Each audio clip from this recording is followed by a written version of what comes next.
just to let our audience know, before the show we were scrambling around, messing around with Skype as it was giving us problems. I would call into the show as host, and it would tell me that our Blog Talk host queue is full, that we need to call back at a later time was the message I was getting. So I had to keep hanging up and calling back. So got you on with about 3 seconds left to go on air. But yeah, actually, I was pretty surprised because I was, here. Yeah, people were having problems logging in. People are having problems getting on. I had problems signing in today. So Blog Talk must be slow. I wanted to upload audio for tonight. It would not let me do that either. Some audio of the top immigration officials described border chaos resulting from administration's amnesty policy. Senator Sessions hosted a press conference today with top officials from two unions that represent U.S. immigration law enforcement agencies. And if I can get that audio up in the meantime, I will. Otherwise, I'll just read to you what he said later on when we get to that part of the show. Well, we've got a lot of news to cover. There are a lot of events to cover, and certainly we want to talk about the prospect of potential attacks at the Olympics. We've gotten reams and reams and reams of reports from various agencies about what could happen at the Olympics, and I'll tell you what. And I want to say about that. People, listeners in the chat room, people who call in regularly, I heard some things, saw some things today. They're talking about this 9th of Av, and all of a sudden they're changing it, saying that, it really wouldn't start until Saturday or Sunday. Well, I think there might be some. Okay, it's Tish B'Av is the Jewish.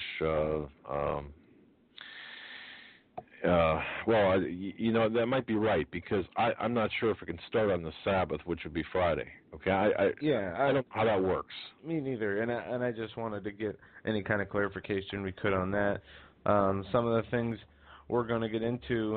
There's. Oh wait. Let me just say this, Rob. If you're listening in Israel or tomorrow, or anyone in Israel, if you want to send me a clarification on Tish B'Av with respect to the Sabbath, certainly do so via Skype or via email. That would be appreciated. Okay, Joe, go ahead. Yeah, I was just to say some of the news we're getting into tonight. The Colorado shooting prompts calls to curb online ammo sales.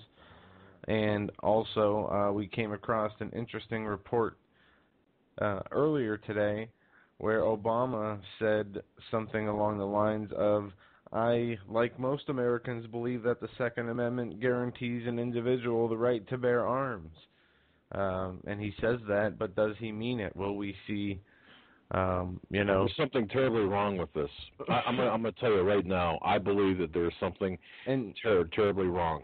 And if anybody can listen to the first 15 minutes of the Michael Savage show from last night, he opens the show in about, I'd say 2 minutes in, 3 minutes into it, he goes on a tirade about how people should not have the access to buy body armor or clips, 100-round clips, how it should be, regulated. There's no reason for a citizen to have body armor and to have 100-round clips when going hunting.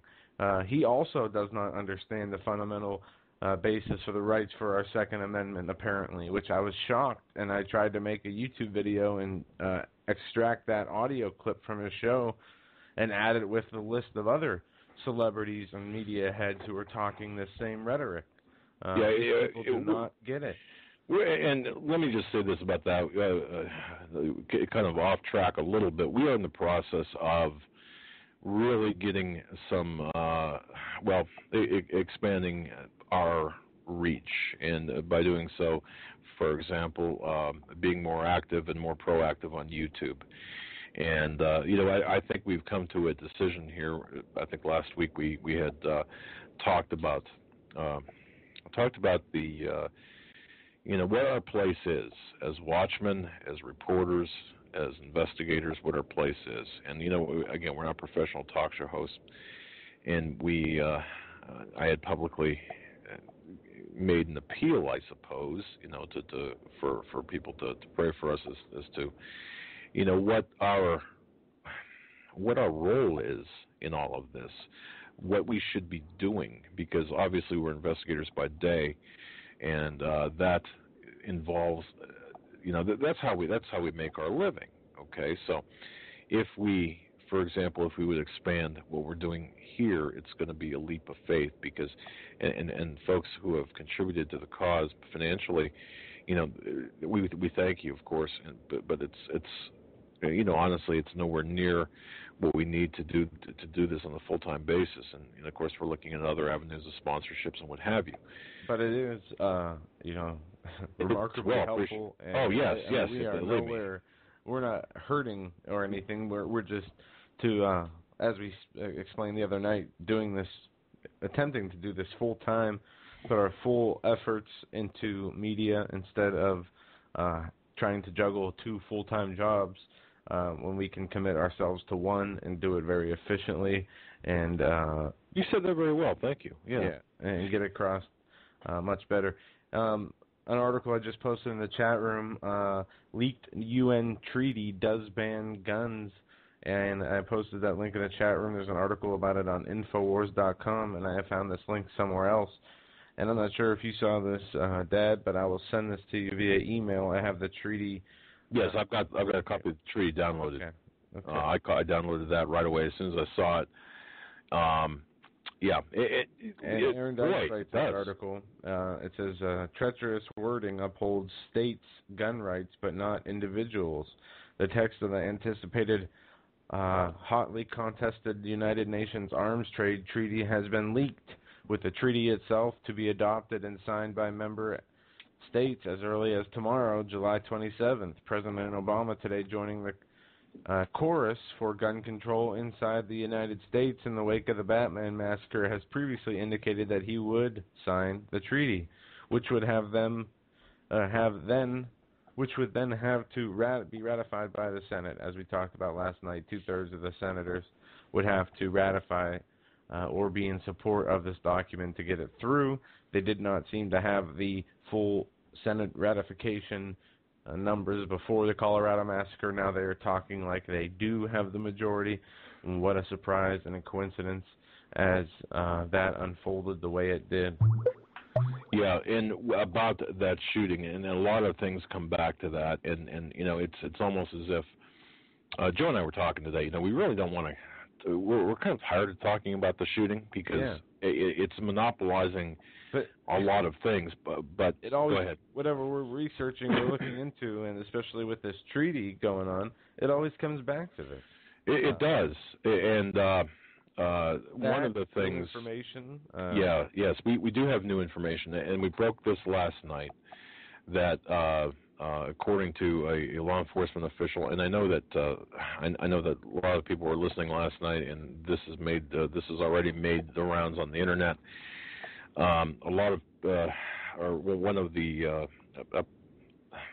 Someone close to the investigation, last night I interviewed, said, look, there were at least two people there at the theater, and perhaps a third person involved in the assisting of this. And this was a conspiracy by its very nature, by its very legal definition. Now, we're not hearing about this. We're not hearing about the second person. No. We do have, thanks to an individual who wants at this point to remain anonymous. However, that's probably temporary. We do have transcripts of that of the police activity that night, and they do identify at least two people as being suspects. Absolutely, and you can find the audio online. But there's I noticed this too.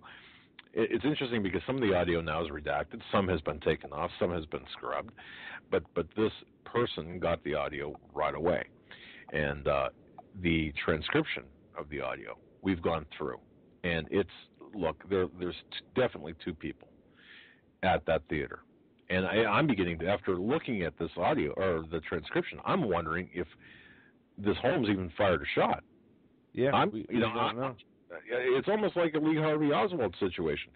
So if that's the case, then this has a greater level of importance for what's going on in the world. I mean, it's not. I mean, it's just not a tragedy in Aurora, Colorado. This was a planned event for some other purpose, and I don't, without speculating, well, we can look at Arms Trade Treaty and such. So anyway, and then Michael Savage, that surprises me. Did you hear the audio? No, I did not. But okay. But look, the Second Amendment, as you said, Joe, the Second Amendment is in place not for hunting, not for sports guns, not for it. We need that Second Amendment to, in the event of a tyrannical government, to fight against a tyrannical government. So, yeah 100 round exactly. clips. What? And you know what? And this coming from Michael Savage, which really surprises me. Saying, he's saying, I support the Second Amendment. I have guns in my house.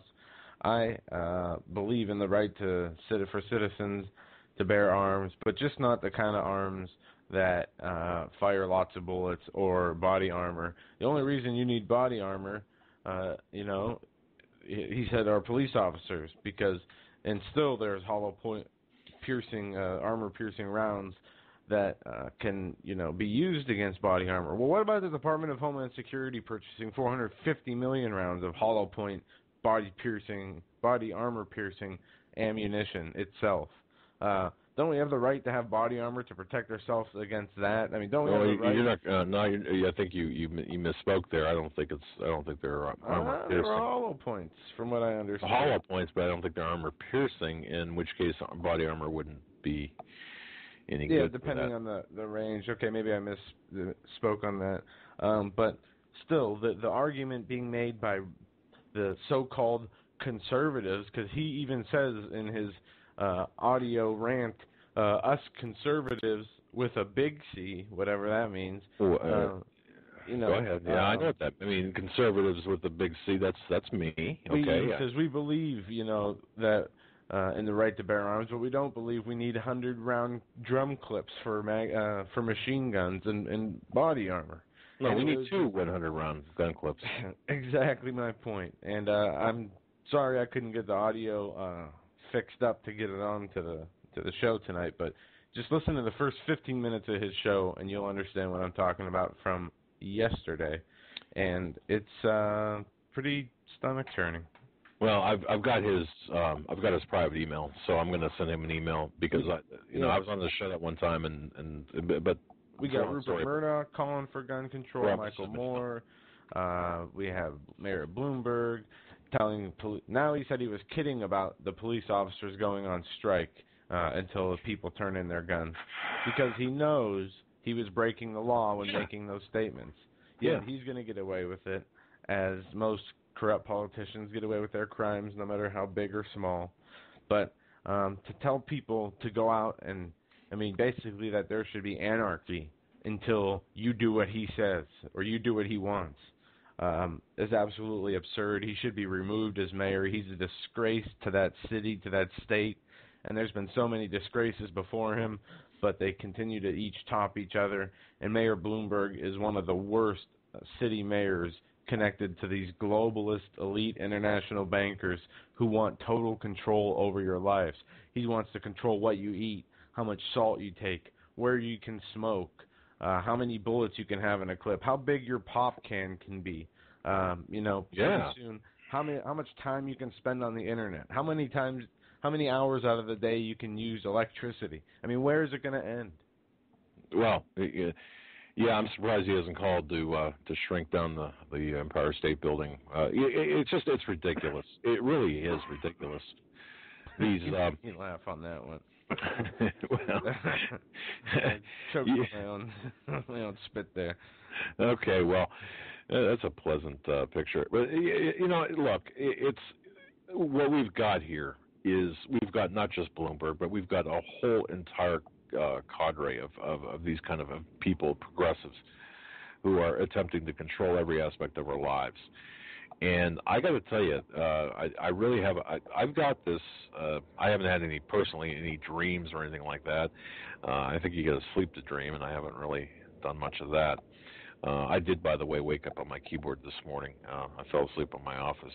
I got in about 3:30 this morning, and I have a Word document that's several hundred pages long with nothing but spaces and characters. But anyway, having said that, look, I just think that there's a big. Go ahead.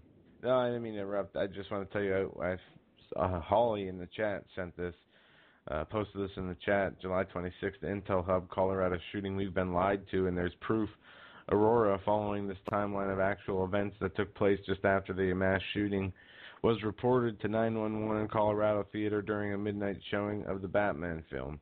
And it goes through the calls to the police and what was said. 4 minutes, 30 seconds in, suspect caught. 6 minutes, 40 seconds, 6 seconds in. One of the shooters is wearing a white and blue clothing. 8 minutes in, witnesses report multiple suspects. 16 minutes in, male suspect seen with red backpack and another all in black fleeing the scene. Okay, I'm checking this here. Go ahead. 17 minutes into the 911 or police being there, James Holmes was named, but seconds before they are talking about a second suspect on the loose who got away. Also, cops describing one of the suspects as male, dressed in black camo vest, gun mask, and possessing multiple long guns. Basically, like you said, like your source said, there are more than one persons involved in this, and to what degree, whether they were, throwing tear gas or opening the doors for people to get in or shooting themselves. Me and you were talking last night about how actually Holmes might not even be the shooter. He's I'm not amnesia today, saying he has no idea what's going on, asking the jail guards, why is he there? Why is he being, persecuted, and why is he doesn't understand. It's just a far cry from yesterday where apparently he was spitting on guards and asking them how the movie ended, and now they say he has amnesia, which would coincide with mind control tactics. Yeah. But, and I would urge everyone, look, if you have the ability to watch the Manchurian Candidate, the original Manchurian Candidate. Okay, I don't know if it's on YouTube or if it's frankly I've seen both. Thanks to you. But the original one is perhaps I would suspect it's more to. I've seen both too. I wasn't too impressed with the second one. The first one was just outstanding in terms of how they did it. The second one has Denzel Washington in it and Meryl Streep and a few other notable actors. The first one was older. Right. Older. Well, yeah. Yeah, it was like 1962. Yeah, it's black and white. Okay, but I got to tell you, I think that what we're witnessing here, and I'm looking now at what the source had done, and again, he's requesting anonymity just temporarily. This man's bona fides or bona fides, whatever you want to call them. I got to tell you, wow, I can only hope to have him. But that said, he went through every minute of the talks between the cars and the station. Okay, just really quick, I just want to go over this because there's something really bothering me about this, and then we'll move on. But okay, let's spend as much time as you want on this because we have because this is something that we'll put up on our website tonight at HomelandSecurityUS.com. Now we haven't updated that in 24 hours, but now, before when you get into the actual shooting, what happened in Aurora, Colorado, did you see the Department of Education employee who was obsessed with the Joker, the man in custody, a 60-year-old government worker with various pictures of Holmes on his desk computer, his screen, raised suspicions from coworkers who contacted authorities. Authorities visited the guy at the home where he appeared to be under the influence of alcohol and drugs. He was arrested. Department of Education? Is that what you said? Or who? Yes. A man in New York City from the Department of Education was taken into custody after professing James Holmes' obsession. Wow. Okay. Well, that in and of itself is kind of frightening. But you're going to have people like that out there. We see people like that all the time. And folks, by the way, if we get cut off, it's not because we've been shot or VHS has blown in through the doors outside of our studio. It's rocking and rolling with thunder and lightning. So, are you getting thunder? Thunder? Yeah. We live only, I don't know, 6 miles away from each other right now. I wasn't going to tell people that you weren't, that you're AWOL from the studio today, but you are. I've got control of the board, actually, so I can cut you off anytime. But no, so if anything does happen, it's because we're experiencing severe storms. And we've been getting those all day. Yes, we have. But the other thing, too, and I want to mention this before I go off on this transcript here a little bit, is we are going to attempt to, ladies and gentlemen, tomorrow night, and I really haven't fully defined this with you, Joe, and correct me if I'm wrong, but I think tomorrow we're going to attempt to be on video as well as audio tomorrow night? Possibly, yes. I have been, I'm supposed to get a hold of Cuban, of Troy, and he was going to help walk me through the details of how Pastor Begley and how Radio Preacher Man live stream their video shows while doing the audio on Blog Talk Radio. I have not had the chance to call him yet, and I am going to do that, and we are going to be back on video hopefully tomorrow night. So we'll be live streaming hopefully at our site or maybe just on Cuban on the YouTube channel plus the audio here. So we're going to try to get that in before the end of the week is over.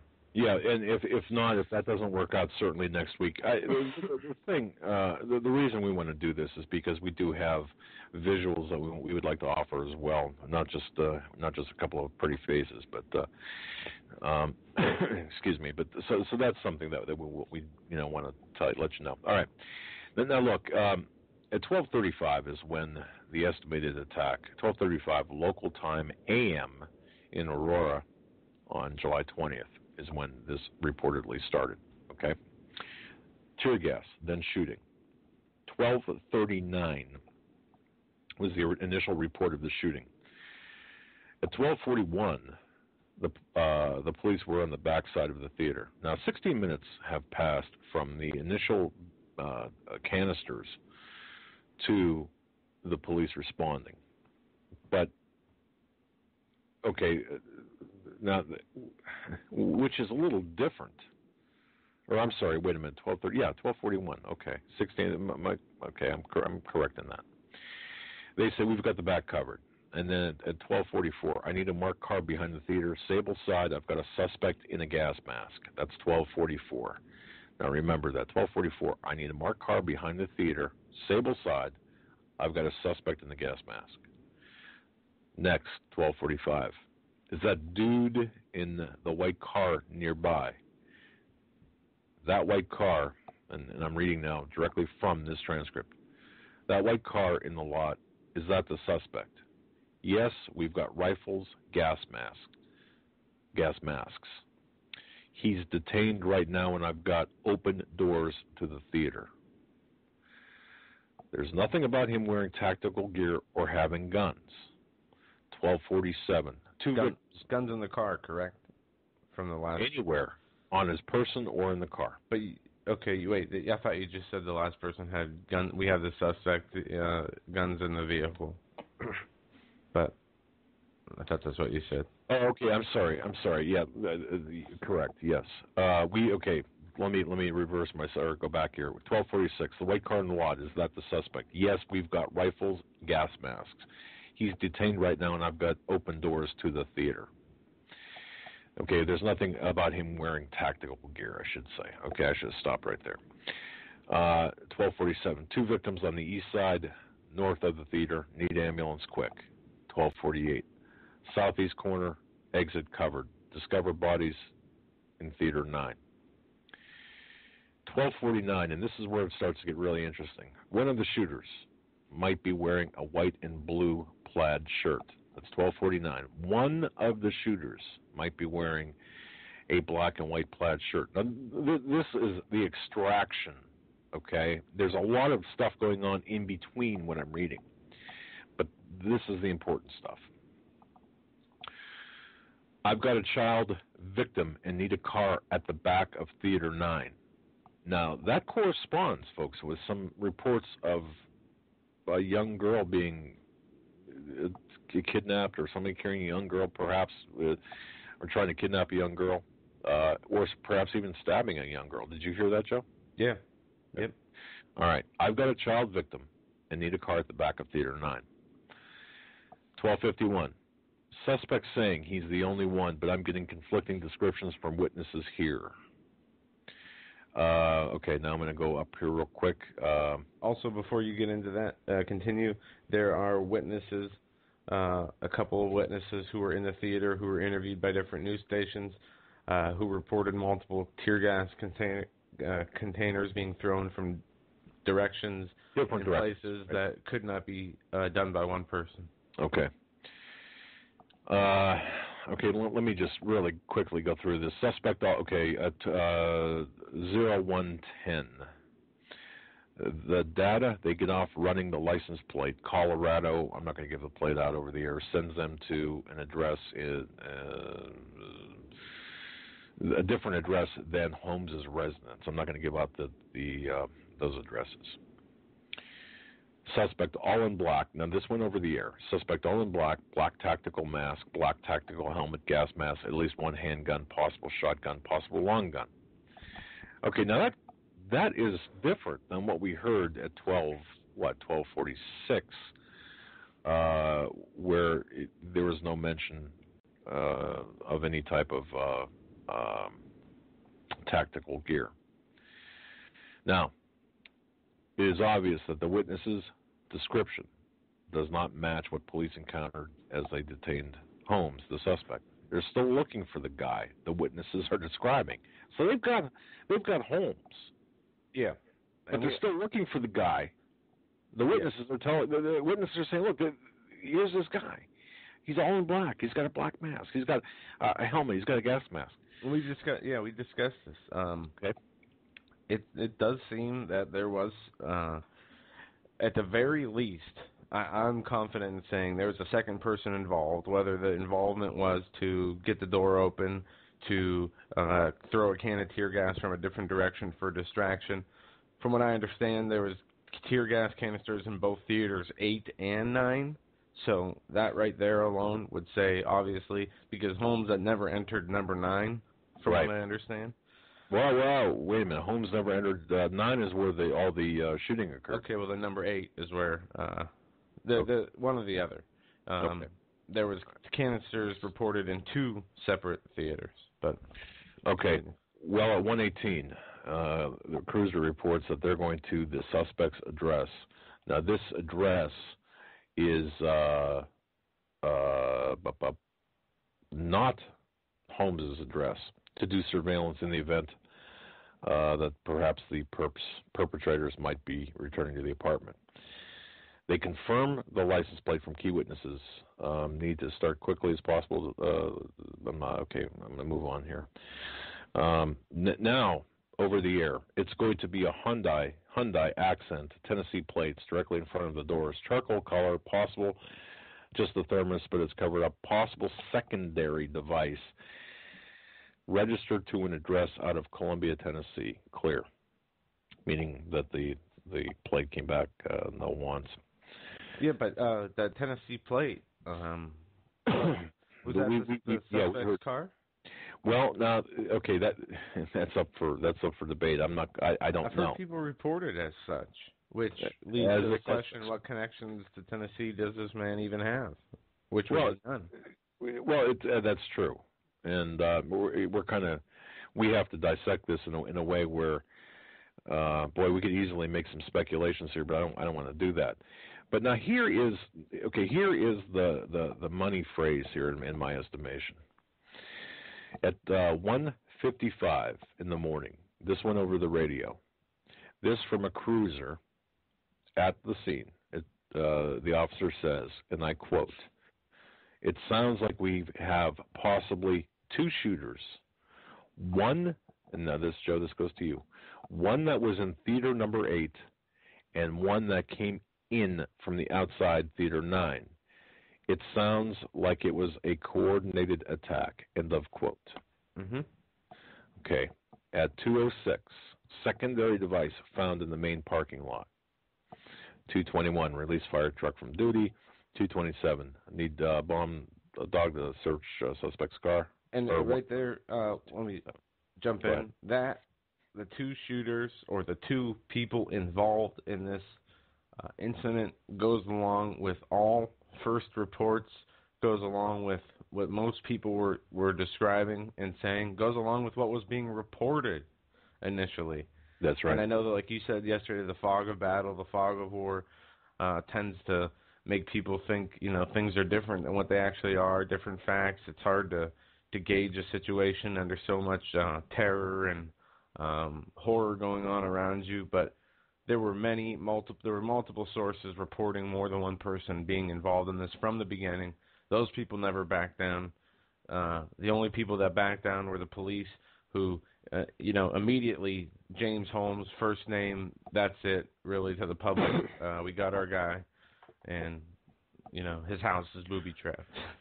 Well, I got to tell you this. I've only been shot at one time, and but I can tell you, that's all, believe it or not. You're a rookie, jeez.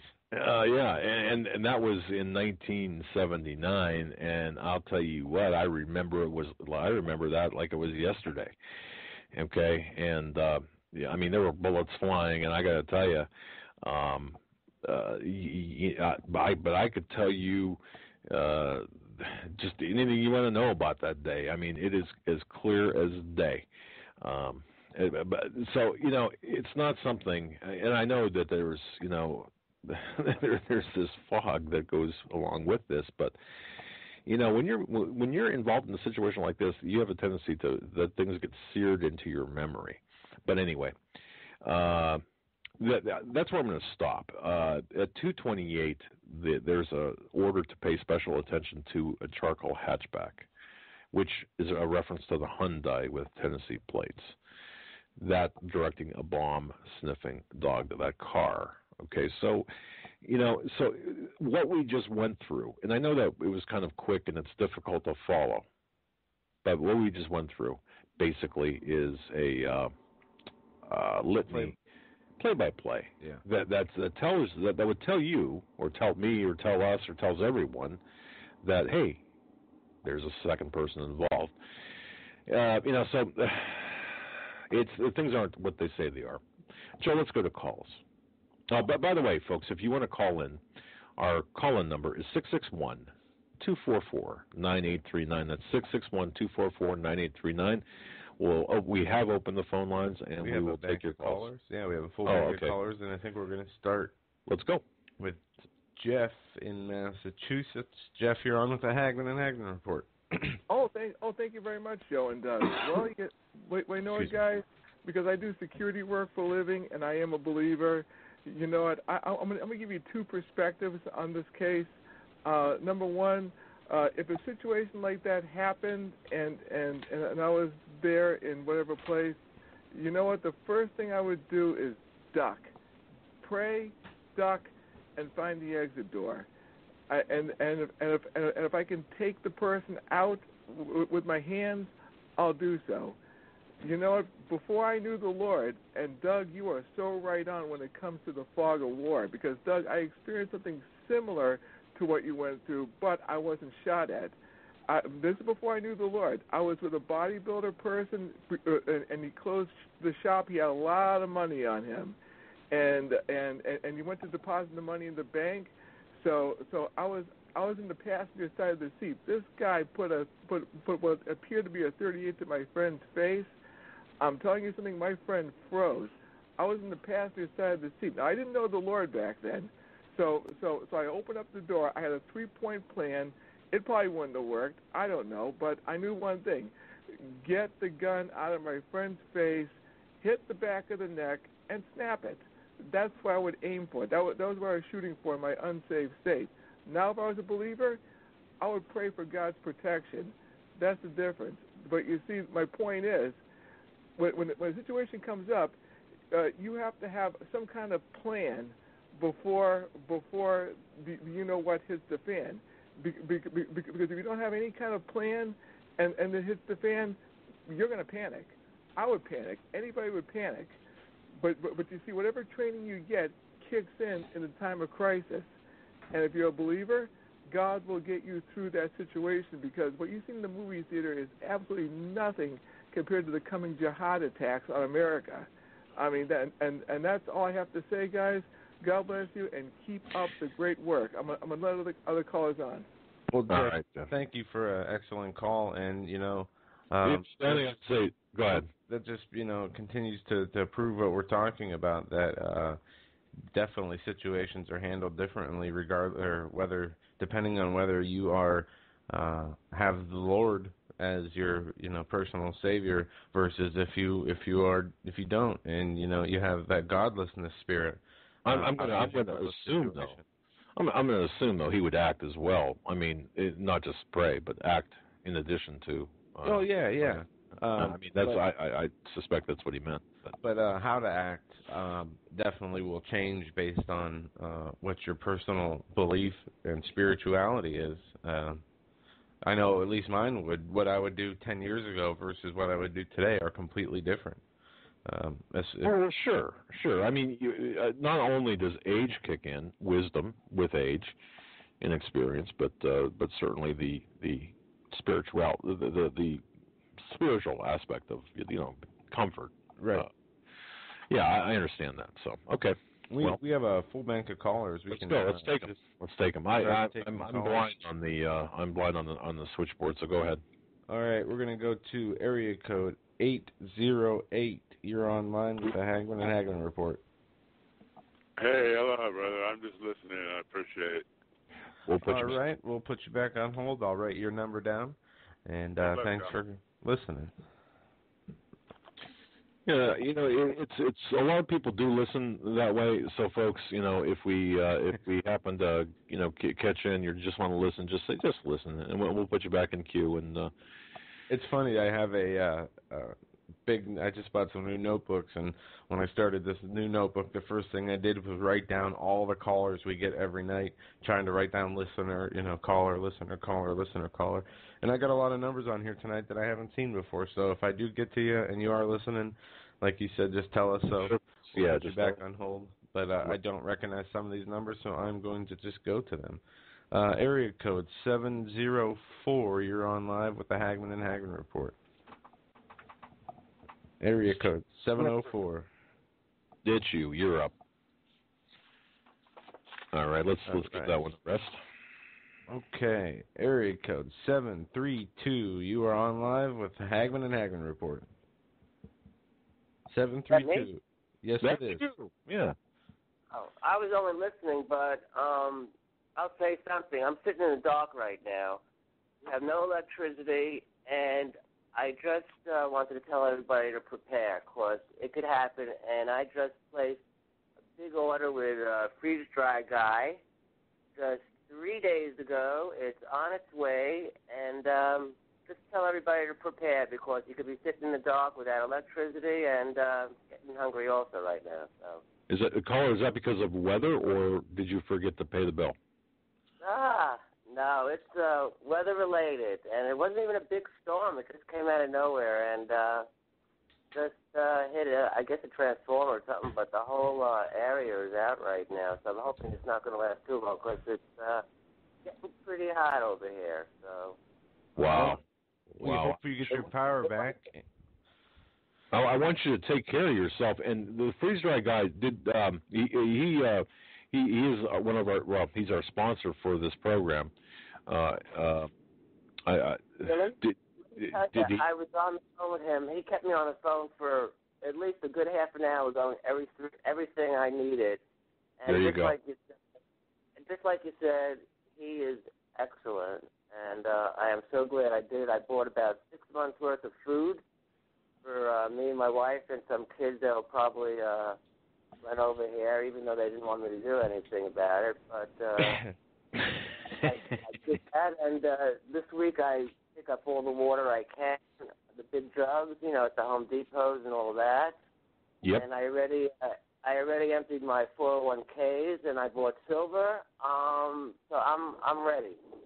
Well, thank you, caller, for informing us on your preparedness, and thank you for getting prepared, because as you know, when things do go bad, that'll be one less person or persons that will be out there, looking for refuge with the government or whatever, Yeah, and when you're prepared, are looking for that. Yeah, and caller, do you feel better now knowing that you're going to be you're going to be all prepped up, or you are prepped up?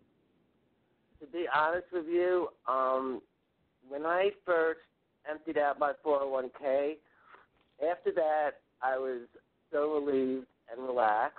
After I placed the food order, I was even more relaxed. I know that something's coming. I don't know what it will be, when it will start, but I do know that I'm feeling pretty good now. So I think everybody should be in my situation right now. I have, no fear. I know I'm going to be prepared. I know that my family will be protected somehow, at least a little bit, even for a couple of weeks, a couple of months. I have cash in the house. I think I took all you guys' advice and did everything so far. Hey, can I ask you something? Let me ask you one last question before you ask me something or ask something. You have a Bible, right? Yeah. Okay. All right. That's there. That completes your preps. But go ahead and fire away with your question. Yeah, I just wanted to ask you. I was going to call you a couple days ago. I keep hearing this show on the radio from John Moore. He talks a lot about that 10th planet, I guess, Nibiru or something. Yes, I listened to his.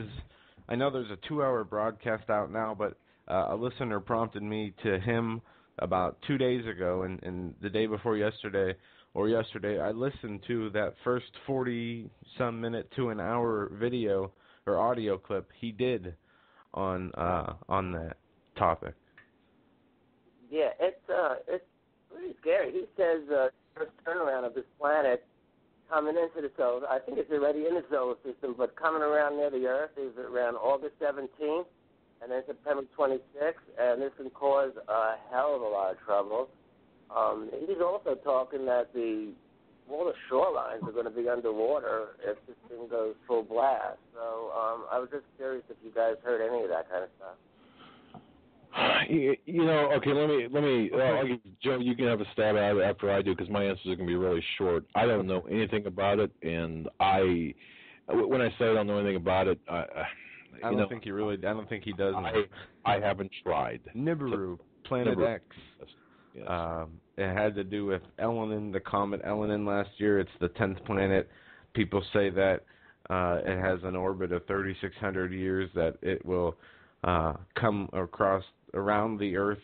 It'll either orbit around the Earth. It has some very strange orbit. You know what I think you did see on it, Dad, was the money from Switzerland, where it showed orbits and planets, and it had one orbit that was way out from all the other planets and came back in. It was kind of a very odd orbit.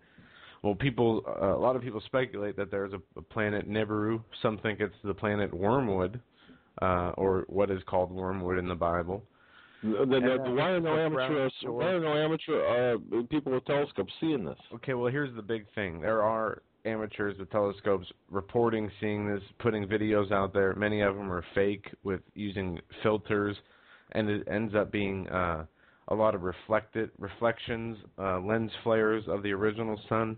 There is not any real concrete evidence out there of this being there. It is still up for speculation, but honestly, what I feel, and I started, believing in this Nibiru, that it was out there and it will come at its designated time as the Lord wants it to. And I'm just not so sure anymore. There's been no concrete evidence. What this John Moore is saying is accurate for preparedness. He had a show, it was great on preparedness. He listed 10 things everybody must have in this short show. But I'm not sure on the Nibiru. If it comes, I'll be shocked. If it doesn't, I won't be surprised at all. He really developed to, I started listening to him a few weeks ago. But he also said he has a lot of contacts in the military, and that so where he said the military, a lot of their families were told that they would be giving like 2 weeks' notice to get out of the areas that are going to be hit as soon as this thing comes in, and they were told that they could be receiving notification within the next couple of weeks or a few months, and a lot of the stuff from the federal government was always to Denver, Colorado, because that the government is going to be on its way by around now, this time of the year. So. Well, I'll tell you one thing, caller. We've heard so many reports from so many different people, so-called astronomers, amateur astronomers, scientists, alleged NASA leaks, that this thing would have already been visible in the sky, that this thing would have already caused pole shifts and tidal waves and wreaked havoc already. It seems like the date keeps getting delayed and delayed. And I'm not saying that the possibility for it there is not there, because we know as the planets and the satellites, different satellites like Iris and that are out there are finding it's more and more common to have binary star systems instead of single star systems like our solar system. But I'm just not seeing the real factual evidence there yet. But like I said, anything's possible. Mention it to Steve Quayle, because John Moore says that he talks and heard from him. But yeah, we can definitely mention it to him. 26, so. All right, guys, that's about it. All right, keep listening, and hope your power comes back on soon. My goodness, yeah, and that would be uncomfortable. Please let us know what you think about the freeze-dry guy food you get, how it tastes, and how that works out for you. Yeah, that's a great job. Obviously, they swear by it, but it came very highly recommended by you by a couple other. I'm just glad I got it, and did you mention our name? Did you mention that you heard it on our show, or? Absolutely. Well, thank you. Good. But he asked how I heard from him, and I said, you guys. I heard from other people also, but I heard it from you guys. I think that guy John Greg talks about him a lot also. So. Okay. Well, good. That's good. All right. Well, thanks, caller. Yeah, Joe. Yeah, you know more about this stuff. I'm not even comfortable even talking about Nibiru, because I don't know Nibiru is the 10th planet. Apparently, it's scientists always wondered how Neptune. I think it was Neptune, Uranus, and Pluto. The way that they had their orbit and gravitational pull, that there always had to be a bigger planet out there. You remember planet? They used to call it Planet X. Yeah, right. It's the same. I mean, this is going back into the Art Bell days of 95. Right. There's an article from 1983 in either a newspaper or a scientific magazine talking about a new heavenly body discovered, and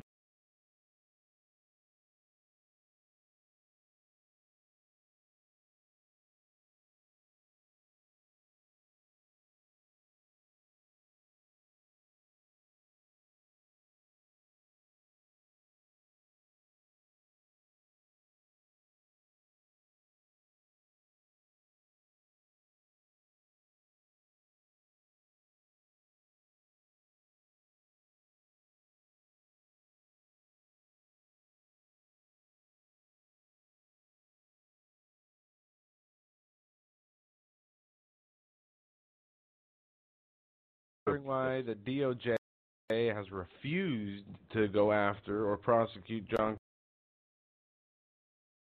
Corzine for the evaporation of $1.6 billion in MF Global client funds needs to look no further than documents uncovered by the Government's Accountability Institute that reveals that the now defunct MF Global was a client of Attorney General Eric Holder and Assistant Attorney General Lynn Brewer's former law firm, Covington and Burling.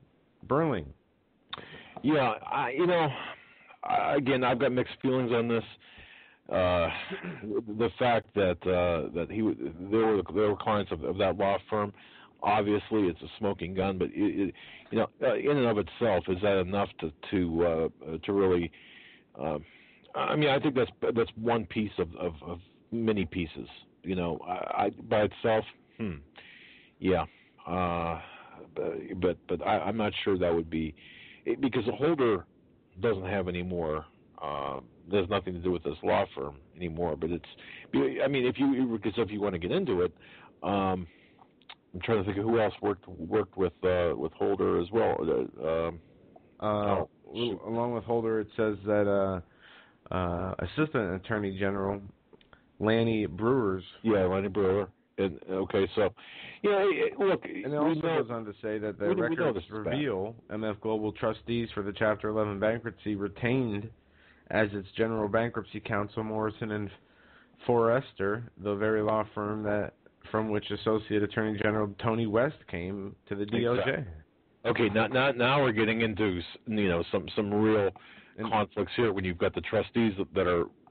Yeah, and it gets deeper. Yes. It says, and more. As Government Accountability Institute President Peter Schweizer explains in the Washington Times Thursday, the trustee overseeing MF Global's bankruptcy is former FBI Director Louis Freeh.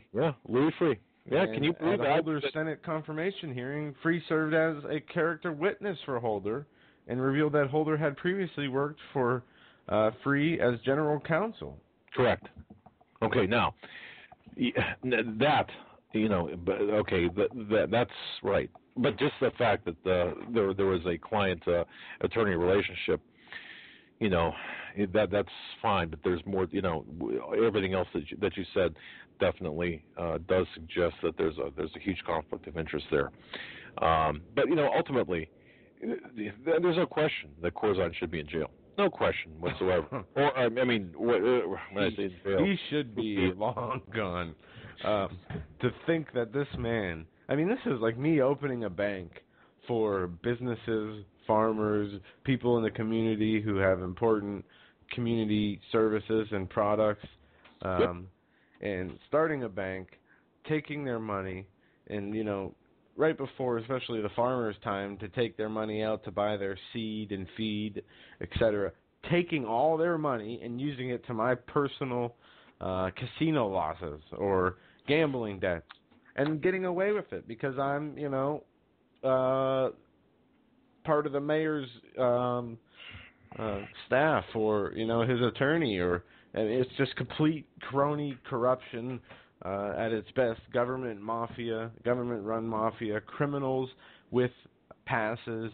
I could steal $10 out of somebody else's bank account, and I could be put in jail and have a record for the rest of my life. Yet this man can steal $1.2 billion, and because he's an Obama donor and fundraiser and a scoundrel and snake just like the rest of them, he gets to walk free. Not only that, does he continue his high lifestyle of living off the people's money he stole, and he is a puppet of the bankers, and he is also an enemy of the Republic. It's we could do an entire show on John Corzine. And somebody in the chat room, states he was Goldman Sachs' top guy. Yes, he was also the governor of New Jersey.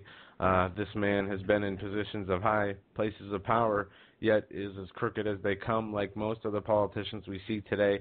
That being one of the key problems is why we see our country tanking without a constitution anymore. It's being destroyed little by little, a lot of, at a time, because we have these crooks who want to rewrite the laws to better serve them instead of serving the millions of people who they were elected to serve. Well said. And don't forget that Corzine's chief of staff when he was in New Jersey is Lisa Perez Jackson, who's now part of the or head of the Environmental Protection Agency. And and I know EPA, she's a dangerous person. And I know we go over this a lot, but we have a couple minutes before break. We have a president who has been pretty much disbarred because of forgery on lying to the Illinois Bar Association. His name is not even Barack Obama. His name is Barry Soetoro, as indicated by his Indonesian school records. So we have a true usurper in office. This man is a traitor and an imposter, should not even be president. We have Eric Holder, who wants to brainwash people, into radically thinking about guns in a different way, promoting gun control, promoting destroying the Second Amendment while sending 20,000 plus guns to Mexican drug cartels to attack the Second Amendment, also involved in Oklahoma City. We have Hillary Clinton, who panders to the Muslim Brotherhood, who is a globalist snake weasel at the highest level. We have Janet Napolitano.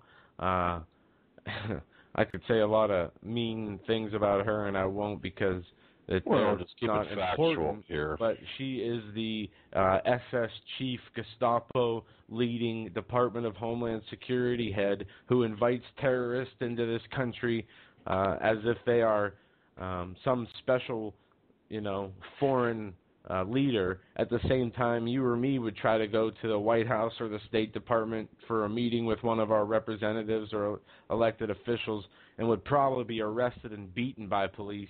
Yet they take these known terrorists, known people from known foreign domestic terrorism agencies listed by our government and invite them into the White House, and then they go and put them in high positions of power inside the DHS. These people are the globalist, corrupt sickos at the highest level, and this is why our country is in such shambles. The satanic influences that run with these people, the pedophilia in some cases, like we see with the Penn State scandal. They took away all Joe Paterno's wins because he knew and did not stop Jerry Sandusky from raping little boys and pimping them out to donors for money. And so many of these universities, so many of these groups of people, judges, police, all child service workers, departments of in the Pentagon, CIA, Blackwater, horror stories from all of them taking people's children who have been taken away by CPS and using them for sex slavering. This is something that I'm still afraid to really get into because it is so disgusting and dirty. But it is. It's very, what you just said there. There is more to this pedophilia. There's more to these small children being kidnapped, or these young people being kidnapped, including Penn State. I was talking with someone yesterday about this very issue, who said, look, it was not really super well known, but known well enough. If you had enough money, you could actually rent, perhaps is the word, a young boy through this Sandusky network. Especially if you were a booster, a backer of the football program. That was one of the ways they repaid you by giving you one of the young boys that they had there at camp. As disgusting as that sounds. Evil at its darkest. I mean, Joe Paterno, whatever his involvement is, I hope he prayed for his salvation from the Lord, because if not, he is going to burn in hell with the worst of them. Well, and before the break, I just want to say that it's interesting as we go through and we investigate different issues, different departments of within our government and various government actions, agencies, and non-governmental agencies, how big of a role that this plays, that pedophilia plays, and even the occult and satanic type of activity. I thought it was overblown, and I thought, no, come on, this is not true, but it is true. It's sickening. It's disgusting. It really is. And what's even worse is that this goes on such a much larger scale. I think, 1 in 6 children are now sexually abused. The stats are 1 in 6. It's growing. I mean, and that's reported. Yeah, it's beyond belief. Folks, you're listening to Doug and Joe Hagmann on the Hagmann and Hagmann Report. Want to hear from you? 661-244-9839 after the break. That's 661-244-9839. Thank you very much for spending your Thursday evening with us. Today, of course, live broadcast, 26th day of July 2012. We're right back after these messages. Hi, folks. Doug Hagmann here. You might know me as the co-host from the Hagmann and Hagmann Report, or as a frequent guest on Coast to Coast AM with George Norrie. If you're like me, you're tired and confused over today's headlines. You just don't know where to turn for accurate, concise information about really what's going on, what's truly going on in today's society. If you don't know where to turn for accurate, well-researched, and properly vetted news, I've got a suggestion. In fact, it's a requirement. Bookmark Canada Free Press. That's CanadaFreePress.com on the internet. It's just not for Canada. It's for news across the world. Judy McLeod, founding editor, has put together a vast array of talented writers like Kelly O'Connell, Daniel Greenfield, Dr. Eilita Johnson-Powell, a lot of guest columnists, very talented writers. Folks, that's Canada Free Press at CanadaFreePress.com. Now mobile friendly. Follow on Facebook, because without America, there is no free world.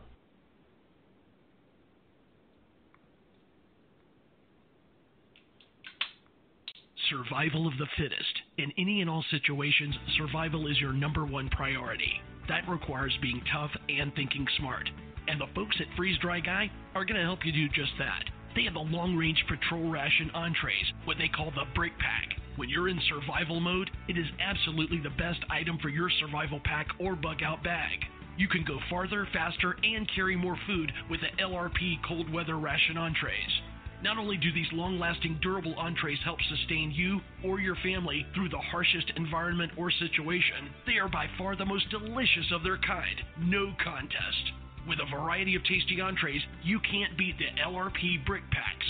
Let Freeze Dry Guy help you in your survival situations. Go to freezedryguy.com. That's freezedryguy.com. Or call 866-404-3663. That's 866-404-FOOD.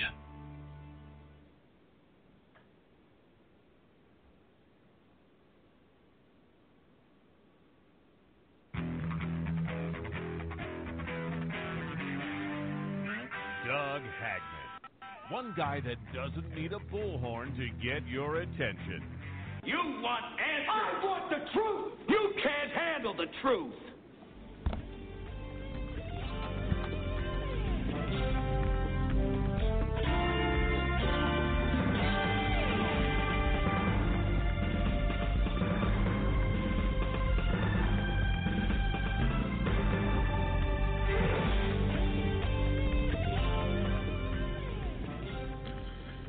And welcome back, ladies and gentlemen, to a very special Thursday edition of the Hagmann and Hagmann Report. I say very special because every day is special. It's a gift from God, and every day that we are able to talk with you folks, to converse, to talk about the important news of the day is, and every day that you join us, it's a blessing. It really is.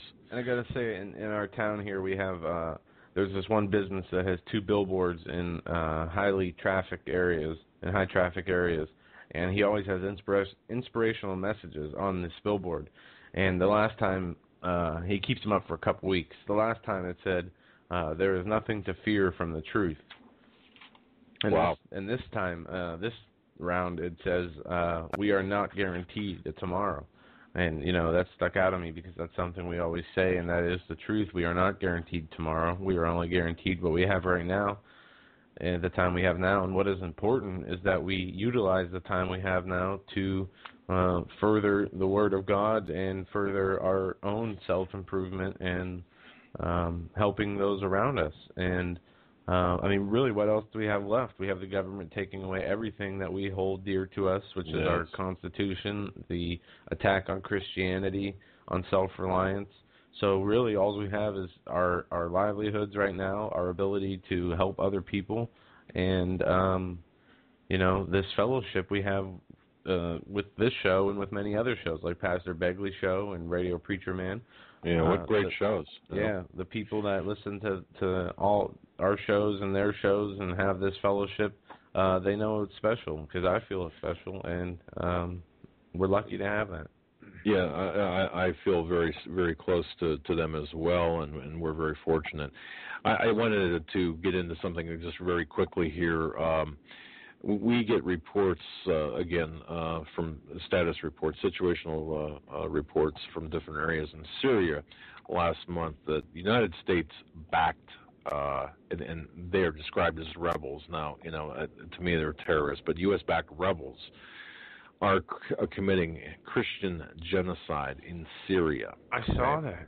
Okay, they're sacking churches, issuing threats to all Christians, that all Christians will be cleansed from their territory. A mass exodus of thousands of Christians is taking place, or did take place in June, and continues to this day, even as mainstream Western reporters like Robert Fisk demonize those same Christians for being supportive of the secular regime. Well, boy, and this is Obama-backed, United States-backed rebels, if you will, that are essentially killing the Christians in Syria.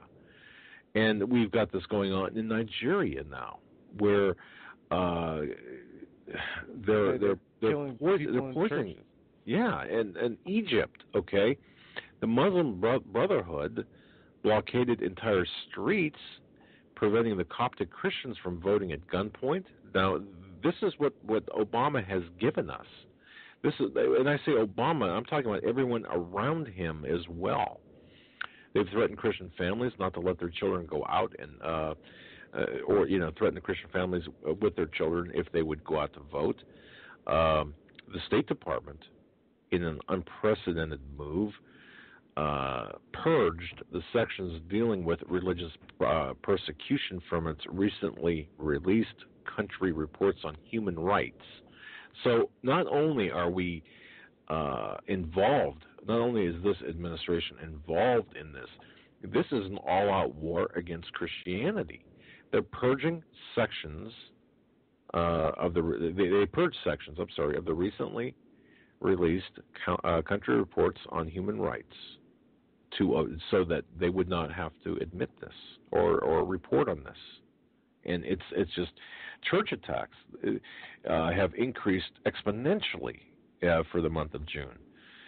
Egypt, Indonesia, Iran, Kashmir, Kazakhstan, Nigeria, Sudan, Turkmenistan, all of these. In Egypt, by the way, a Christian student handing out Christian literature in one of the universities there, he raised the ire of Muslim students, and that resulted in this clash on the campus.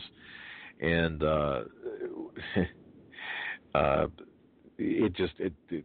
ultimately there were some deaths that were involved in that, and it's crazy. Iran, Pakistan, Saudi Arabia, Sudan, and even in the United States, 2 Christian men in St. Louis, Missouri, they received death threats.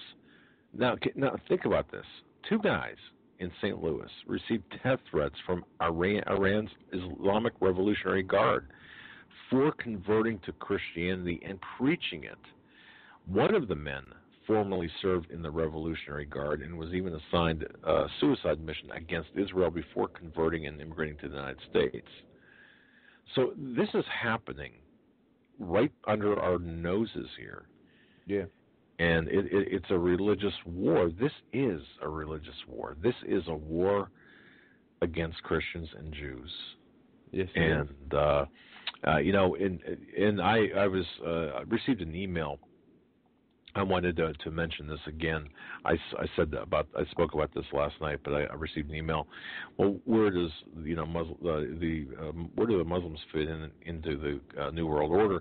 You talk about the New World Order, but you don't explain. Well, what about Muslims? Well, look, okay, hardcore socialists, communists, progressives, and Islam.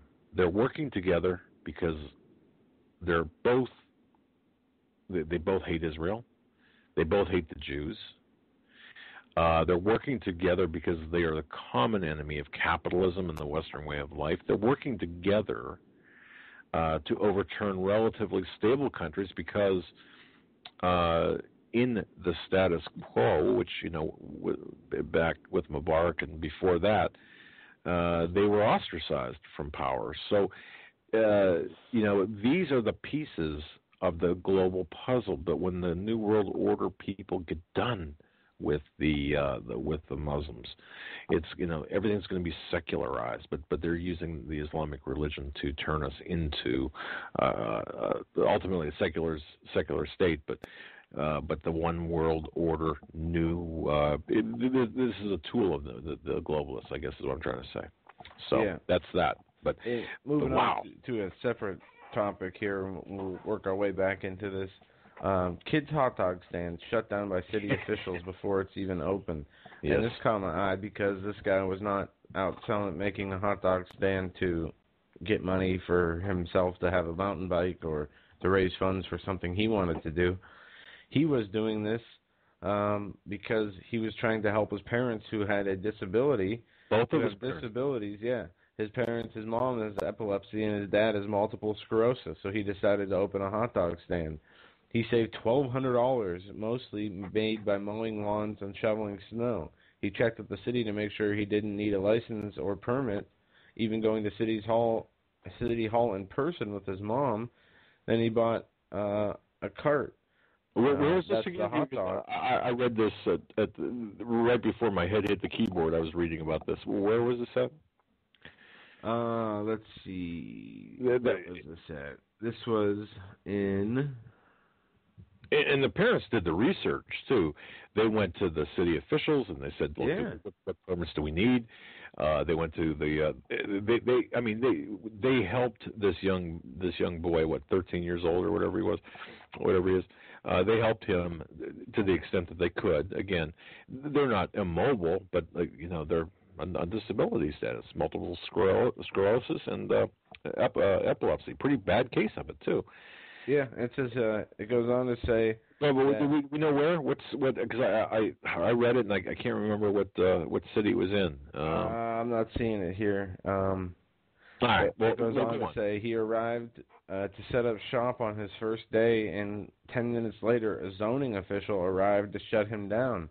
The problem: the cart, which was in the parking lot of the sporting goods store, is on the edge of official downtown commercial district of Holland, Michigan. There you go, There Holland, we go. Michigan. Thank you. The city bans food carts in that area in order to minimize competition for the 8 tax-paying restaurants a couple of blocks away. Yeah, they're 2.5 blocks away from the sporting goods store where this young man wanted to set up the cart.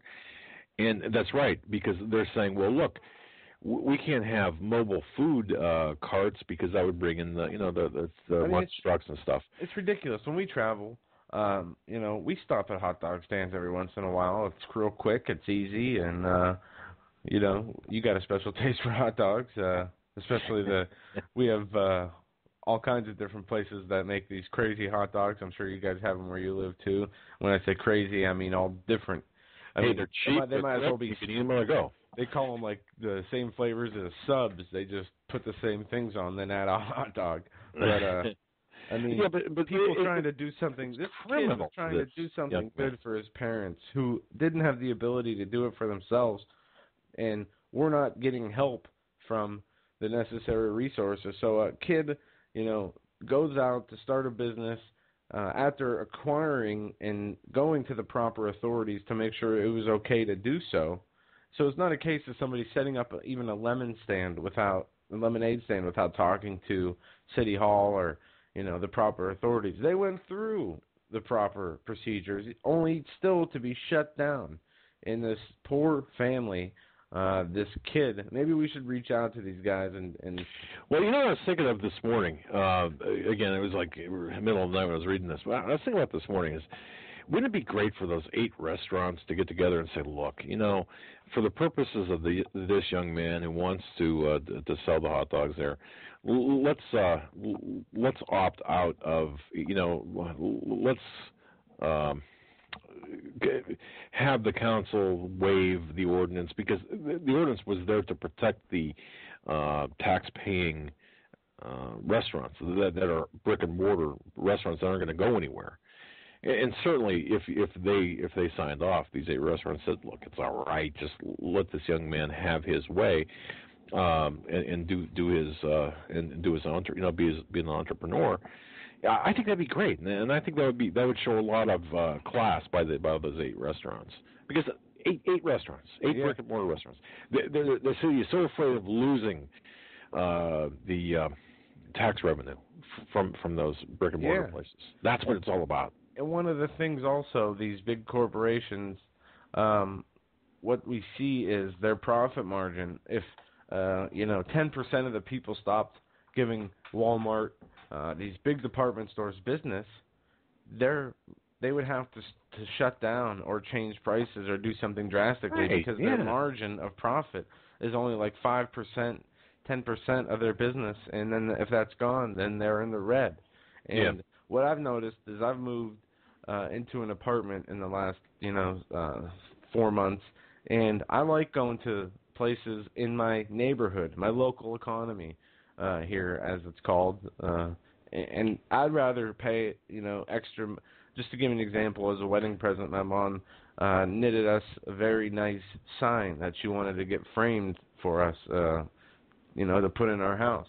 And she wanted to go to a bigger department store to do that. And right down the street, we have a business called You Frame It. And it is a local That's business. Right, it's a local business. Well, we took the business there. And I do that. I like to do that with... We do that all the in time. Our community, and we need to support our local business owners in our community, not the big Walmarts, not the big department stores, but instead find the same services that are in your local community by local business owners. That is what helps your local economy, not spending money at these Walmarts to save a few bucks to, get something worth half the value when you're paying only, 25% less of the price. That's and I totally agree with that. All right, on to a couple other things. I wanted to mention this. Drug money funds voter fraud in Kentucky. This is just a crazy story. Voter fraud has developed a new meaning there, apparently, because in some cases, major cocaine and marijuana dealers admitted to buying votes to steal elections. Was this the buying the dead vote or the dead... Did you see that? This was, the government, this is where the 2 people were convicted, because there are like 3 or 4 cases going on at the same time. This is in Kentucky. This is where 2 people were convicted. Drug money funds voter fraud. Right. Yes. Right.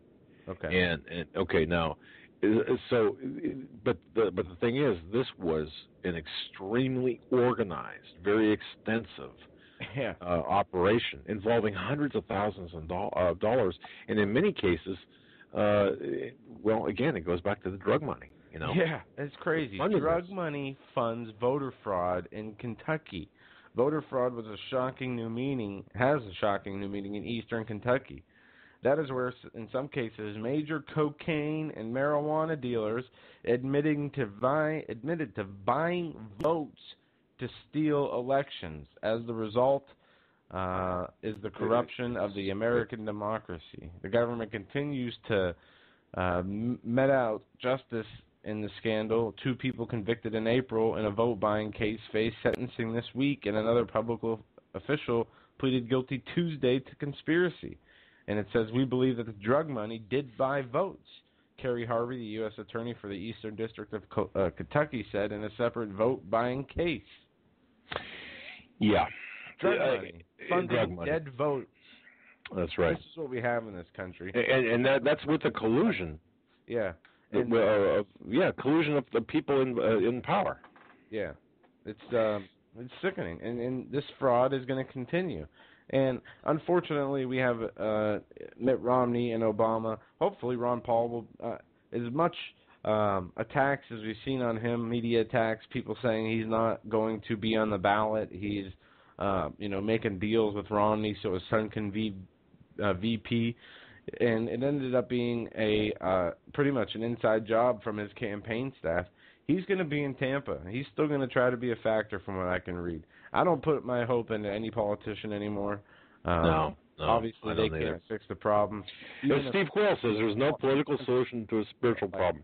And that's correct. There is no political solution to a spiritual problem, and there is no, political solution to a personal problem. There is no spiritual problem that doesn't involve you making a change. There is none of your problems that you can solve without making some kind of change in either it could be a change in your perception to view it not as a problem but as a blessing, or there's a whole train of thought, a positive train of thought that helps people with different situations. And I've learned, as I'm sure many of you had, you make the best out of whatever situation you're in, and it's all about how you view things. You could view things, as your car broke down, oh man, my car broke down, poor me, or you can, go to the train of thought, well, it's a problem of privilege. At least I have a car that has. That's right.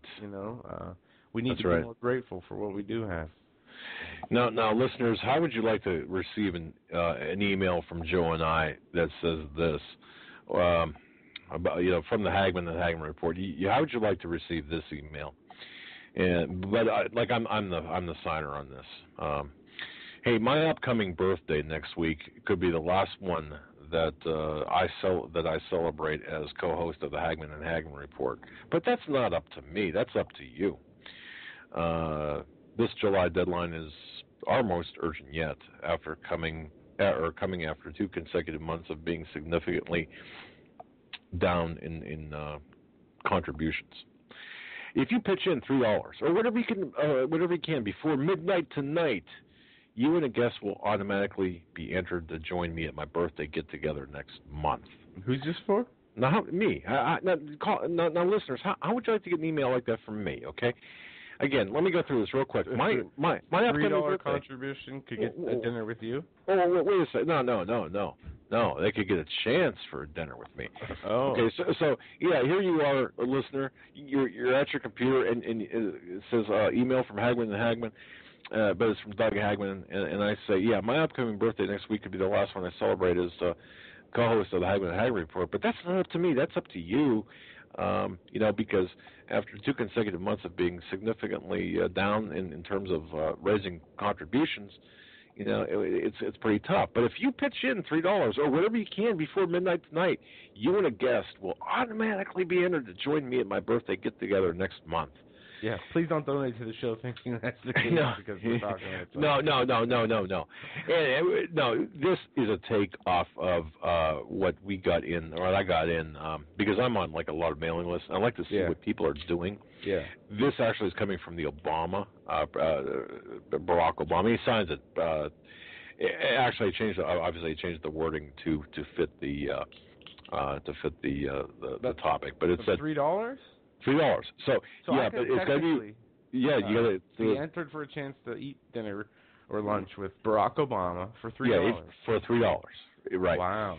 And it gives you a secure website to donate at, and it even has this. It's HTTPS. donate.barackobama.com/my-birthday. And it says, thanks. I hope I'll see you soon, Barack. And you remember the stuff he pulled? I remember it was right around the time I was getting married, June 23rd, around that date, where he said, for your wedding gift, have your registry put in contributions for us and give us your wedding gift. Instead of taking it for yourself and going on your honeymoon or whatever you need for your new marriage. I'm going to tell you, Obama is probably the most adept at one thing they're good at is using the internet for this kind of stuff for fundraising, but also for disinformation and for misinformation, but especially for fundraising. Did you see the story about him doing a commercial on the West Wing of the White House for advertising and fundraising? No, and I would think that would be. Well, he did do it. Tacky, he used the West Wing to further. That's against advertising. The FEC. I believe that's against the FEC regulations. I don't think you can use the White House to do that. You can't, and nobody cares. It is just like fits the perfect model of what happens with Obama. He does something illegal, and people cheer for him. Nobody. I mean, the Obama supporters who are still supporting Obama, and I see like I think 2 signs in our town that I've seen more Ron Paul billboards, like 20 to 1. And the further, I'll tell you what, the further you go out into the country, and I've noticed this in New York State as well as Pennsylvania, and even Ohio, in the rural areas, I've seen more Ron Paul signs than anything. It's like, where'd these come from? Even my old neighbor, Gail, husband Al. Yeah. He's got a big Ron Paul sign out in his yard. And yeah, that shocks me. He's not an awake kind of person. He's old Marine. He's kind of political, but to see that, I was like, wow, Ron Paul's word must really be getting out. And we're not promoting, any political candidate really, but if we're going to have a president, I guess I'd take Ron Paul over Mitt Romney or Obama in a heartbeat. But just it's more about the truth movement and how far it's spread. Well, it goes back to the billboard, and this is what we attempt to do every night, every day and every night, is just to bring you the truth. As we do the research, we bring you the truth, and it's all about truth. And we're to the point now where what's the confidence level in the government? Nothing. Right. Nobody trusts the government. Nobody trusts what they say. Nobody trusts, even if they say they're going to do something, nobody trusts that they're going to stick to their word. And speaking of trust, I don't know whether folks you heard about this, but senators have included an amendment in the cybersecurity bill that would limit the purchase of high-capacity gun magazines for some consumers. Yeah. Okay. Have you heard about this? Yeah. I think we covered this in the beginning. I'm not sure though. Not sure, but yeah, I did see that. Look, so they're going to sneak in stuff like this in the back door, and you think that lame Congress, don't bet on it. Watch out. That's when they're most dangerous. We are going to take a few calls now. If you guys want to get into this conversation, we got a half hour left of the show. The number is 661-244-9839. That's 661-244-9839. Feel free to call in and jump in on any topic we've discussed or any topic we haven't discussed. Right now, we're going to go to the phone lines, area code 509. You're online at the Hagmann and Hagmann Report. Hey, guys. How you doing? Good. Excellent. How are you? Good. Doug, I've been a fan of your website since right after the 9/11 attacks, somewhere in there, 2001, early 2002. Yes, sir. I think you've always done a good job. Thank you. Is there? I sense there was a butt in there. Okay. So did I. No, not at all. No, I listen to you guys all the time. I've never called you though, so. Well, I'm glad you did. What's your question? I'm glad you called. What's on your mind? Your timeline got me thinking. The mom's statement came out at what, 5:22 San Diego time?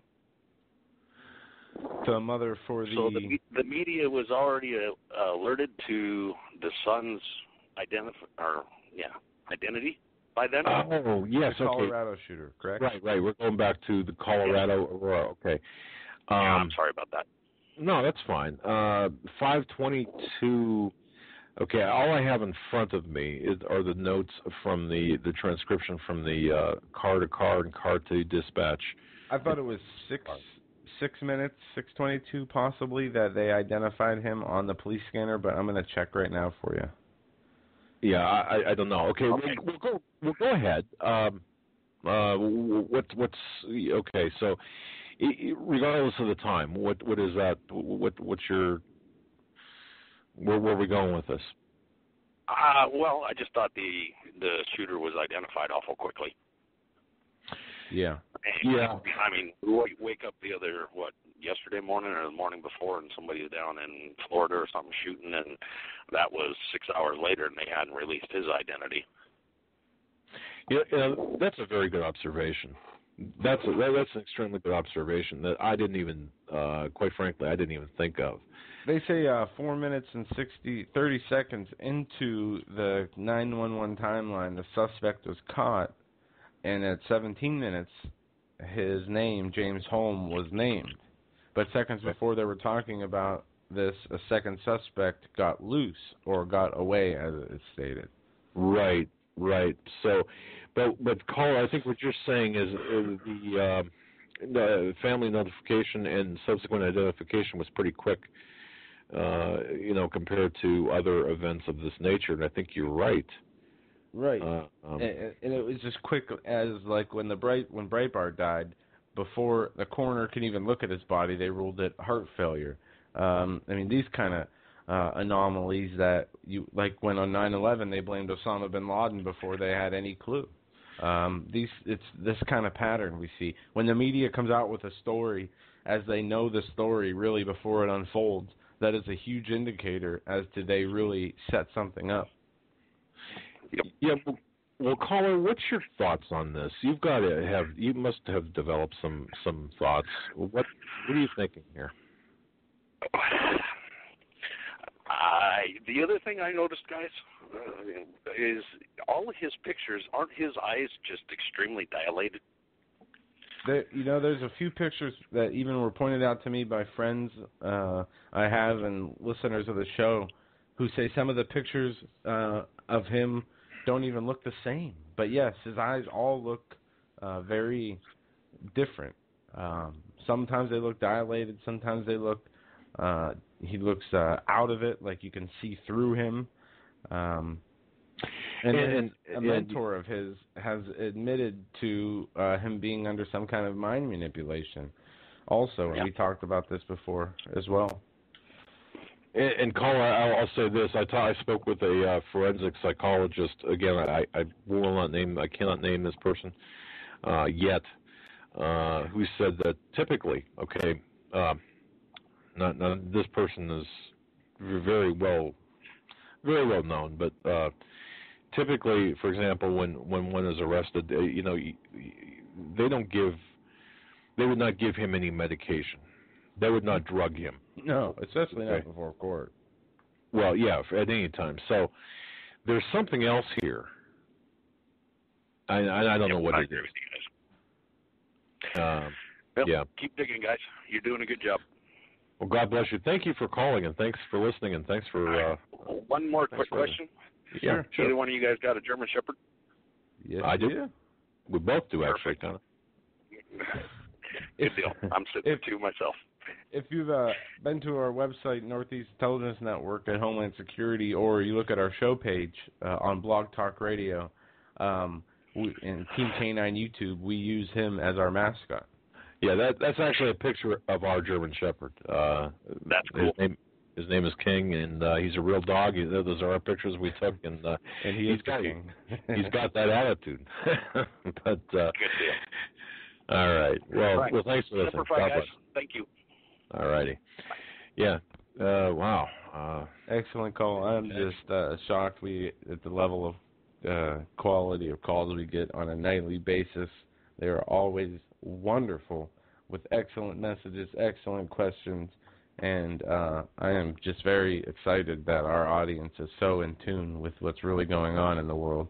Praise God that they have the ability to have that understanding, because as all of us know who try to help other people get this understanding are stonewalled, and truly we are looked after by the Lord as He has granted us the ability to have this deeper understanding and wisdom that so many lack. Wow, that is true. And I could not... honestly, I couldn't imagine, sitting and spending a couple of hours with two guys, unless you really were listening to us. It takes a thirst for knowledge, a thirst for an interest, a commitment to find out what's going on. Not that we have all the answers, because we certainly do not. And no. I'm not trying to elevate us to any level, except to say that, you spend 2 hours doing anything, listening to anyone, you want to find new information. It's an investment of your time, and we realize that with our listeners.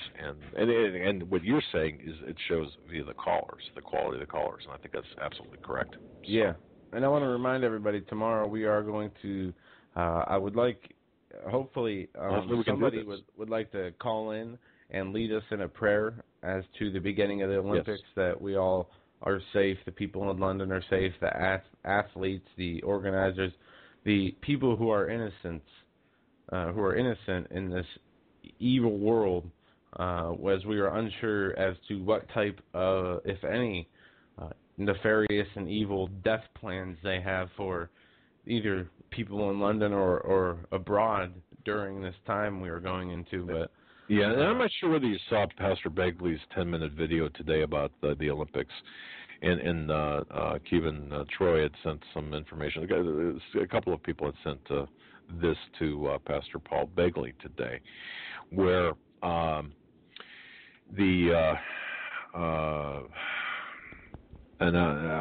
I'm gonna screw this up. But Pastor Paul Begley's got a video, 10-minute video about the Olympics, and there's a reference to come to Potter's Field, which is where the opening ceremonies are going to take place.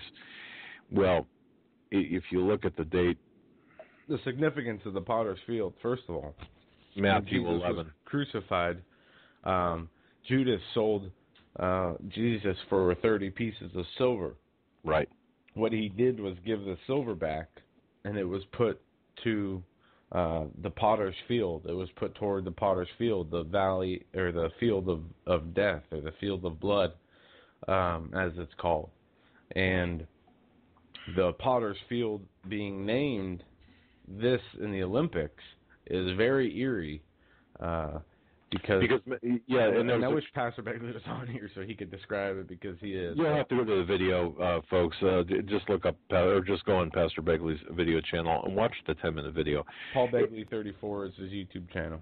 Right, and I'll tell you, it's something to think about, because there, if you look back with the Illuminati cards back in the 90s, showing Big Ben toppling, and then all of these coincidences with respect to now the Potter's Field that Pastor Begley, and thanks to his listeners, had notified him of, and what have you.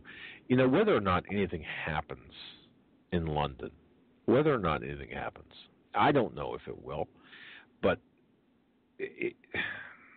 none of this stuff can be. You can't. Coincidences. There's too many coincidences here. Yes, there is. And these things add up. And when you look at the bigger picture, it looks like a black op psyop situation.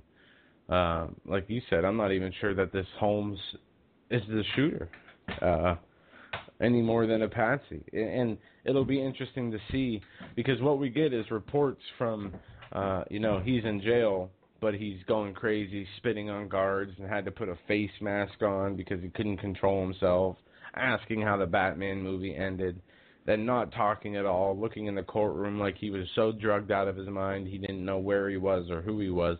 Now he's saying, why am I here? What did I do? What's going on? Telltale signs of mind control, whether he's very educated on the subject to play an insanity defense, or, as evidence points to, he could have been used as a patsy. He could have been the shooter with somebody else and been used as a patsy as well. So, yeah, it's again, this is something. This whole situation. I'm looking at this, and Joe too. We're digging around, and this is why we have not written anything about this yet. But I do believe, Joe, I think we're going to collaborate on something here after the show, and probably pull at least a half a nighter, all nighter maybe, about this, because we do need to get this out, because we do believe that I think we've got enough information now, enough authenticated information to say with a level of certainty.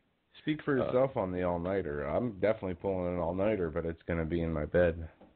I'm kidding. Man, I'll tell you. See, I got to do this alone. No, I know, but I think what we have here is enough authenticated documentation and enough evidence to show that there was a second person involved. Now, to what end? To where this, where this all fits into the larger scheme of things, I don't know. And I'm not sure. That's all speculation. But please, there's something about this.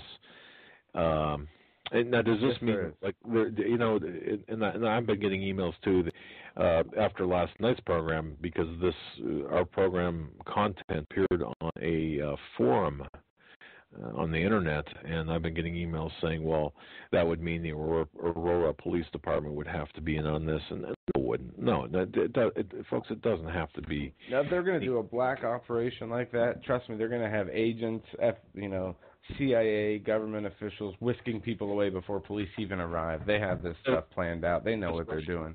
Exactly. These people are hired professional mercenaries, killers, deceptive leaders. They know what they're doing. You caught me drinking. I'm sorry, you're taking your drink. You're go longer than that. Just drinking some coffee here, but yeah, you're right. But see, so the Aurora Police Department, they look, they don't. Yeah, it could happen. It's like the magic show right in front of you. It does not have to involve the entire police department or even police necessarily. A few other pieces of information I wanted to touch on tonight before we got away. Here is breaking: Syrian rebels threaten to attack Russian naval base. Syrian rebels have threatened to attack Russia's naval base at the port of Tartus in Moscow, or if Moscow continues to supply weapons to President Assad's regime. We have a warning for the Russian forces: if they send any more weapons that kill our families and the Syrian people, we will hit them hard inside Syria, said Lawe al-Muqaddad, a logistical coordinator for the Free Syrian Army. Al-Qaeda. This is crazy. So now, no wonder Russia is getting involved in this. When you have Al-Qaeda, threatening to overthrow Syria's government, as they have overthrown Libya's, Egypt's, Tunisia's, they're going for Iran. They've massacred millions in Libya and in Syria, and it is not going to stop. Al-Qaeda is behind this. Our CIA is behind this. And now it's no wonder Russia wants to back up Syria and China wants to back up Syria, because they're being attacked by Al-Qaeda. It's not rebel forces. The majority of the Syrian people stand with their leader. Can you imagine something being so evil that Russia and China would put a stop to it? And they're being the good guys in this. That's what I mean. It's something crazy. Being so evil. Our government is Al-Qaeda. Our government is the liars, the killers, the stealers, the cheaters. Our government are the ones perpetrating these problems on these other countries that have led to hundreds of thousands of deaths, if not millions of deaths, in the last year and a half. Yeah, it's how we got on the wrong side of this. Well, look, the Muslim Brotherhood, it's making the rounds in the news. DHS Advisory Council member Mohammed Ali Biari, he was named with the DHS Advisory Council back in October of 2010, I believe it was. How we got on the wrong side of this? Well, we had international bankers and people like Rothschild family, globalist banking interests take over our government at the most fundamental levels and have infiltrated and taken that completely over now to our whole military-industrial complex is controlled by peoples who have the best interest, or their interest, of creating a new world order, a one-world, Luciferian, satanic, globalist community where they can usher in Lucifer as the god of peace and as the god of light.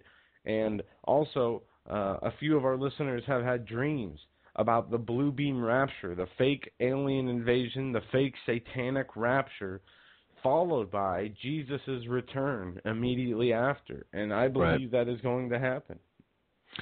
Yeah, we are so infiltrated.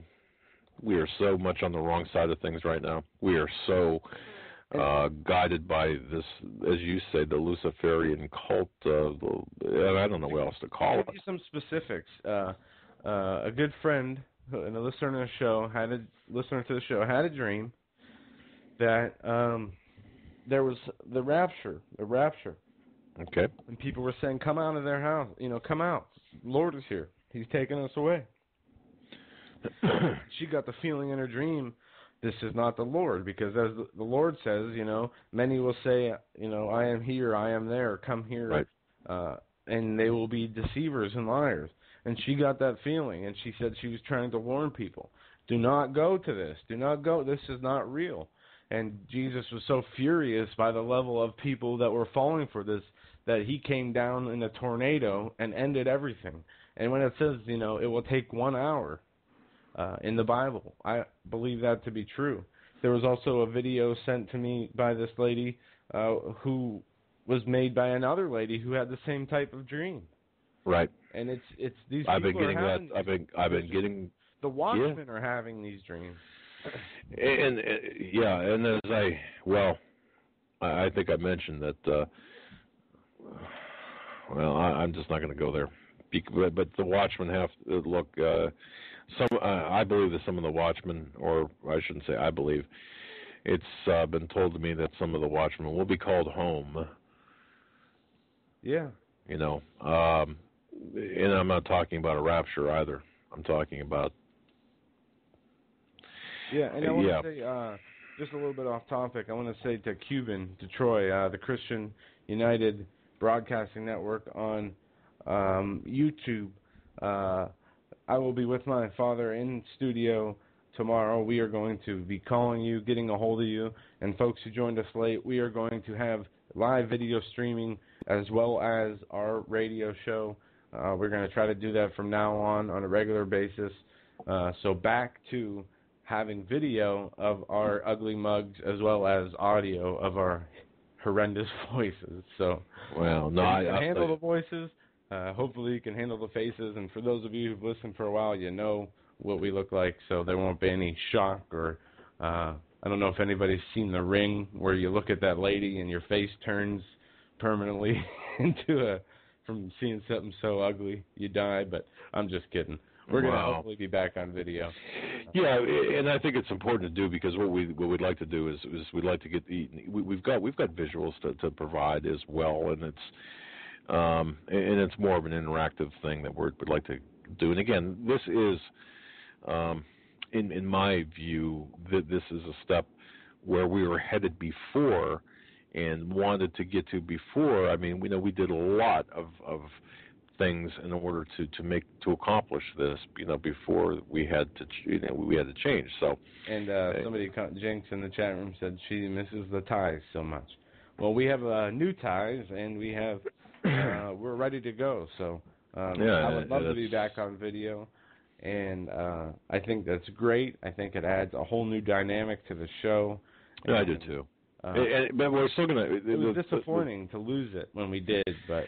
Yeah, we knew we were going to get it back, and thank you, Troy, for the in advance. By the way, yes, thank you in advance for helping us, and we will still use Blog Talk as the platform, so that way we can continue people can continue to download the archives that we have, and hopefully we try to make this very simple for people too. And I know this is kind of a casual show tonight. I understand that.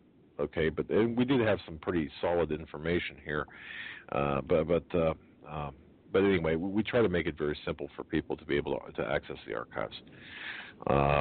Yeah, and we'll open the chat room an hour early tomorrow, 7:00, just so we can help people find where we're streaming the video at. We don't as long as we're doing that. Yeah. But I just want to make sure people have the time. We'll put some up on the website. We'll put some up on our Facebook. And for those of you who don't know, Team K9, Twitter, Facebook, and YouTube. That's Team K-N-E-I-N. We have Twitter, Team K9 Facebook, Team K9 YouTube. Also, Joe Hagmann Facebook, Doug Hagmann Facebook. That's right. Hagmann PI Twitter, Joe Hagmann Twitter. You can contact us on any of these outlets. And again, it sounds like we've got some identity crisis here with all these. No. We're using the technology, the social networking to further. We use that for furthering our. It's free marketing, so that's what we do. We have a bunch of callers on the line, though. Let's try and fit them in here. We got 11 minutes left. We're going to go to area code 630. You're on air with the Hagmann Report. Yes, hello. Hi. Go ahead. Hey guys, how you doing? I just kind of started listening to your show maybe about a month ago and everything, and I'm trying to catch up with all the episodes, and it's just been awesome. It's really it's been really good and everything. But my question basically is, I like to say that I've been woken up, over the past year or so.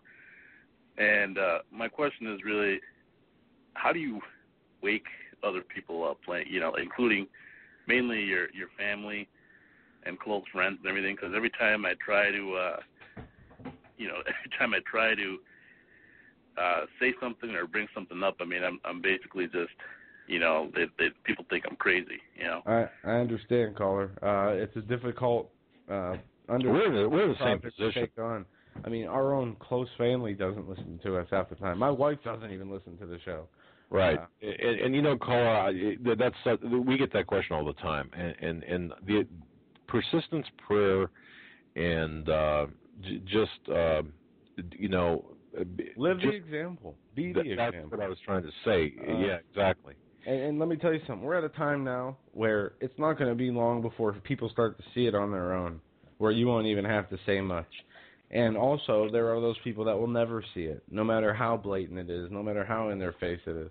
Obama could come to their house and tell them they're going to take their guns away and put them in a FEMA camp, and they'll still won't believe anything's wrong with it.